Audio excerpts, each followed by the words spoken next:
თალმებით. ამჟამად ვიმყოფები მრავალფუნქციურ კომპლექს იმპელ-ვერდეში, საიდანაც ოქტომბრისთვის სამუშაო პროცესებს კიდევ უფრო დეტალურად გაგაცნობთ.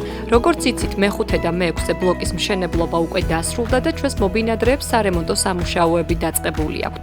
მე-7 ბლოკში მიმდინარეობს ფასადის მოპირკეთება დეკორატიული ფილებითა და დეკორატიული ბათქაშით, ასევე მისი შეღებვა.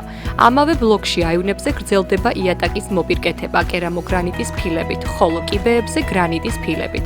მე-12 სართულზე კი დასასრულს უახლოვდება თაბაშირ მუყაოთი ლესვის სამუშაოები. რაც შეეხება მე-3 ბლოკს, დასრულდა ხიმინჯების მოწყობა და აქტიურად მიმდინარეობს ქვაბულის ფორმირება ინერტული მასალით.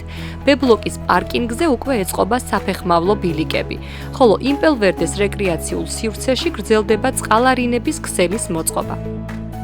შეგახსენებთ, რომ ჩვენი კომპლექსი ვარკეთილში გიორგი აბაშვილის 7 ნომერში შენდება. ეს არის ადგილი, სადაც თქვენი კომფორტისთვის ყველაფერი ერთ სივრცეში იქნება თავმოყრილი.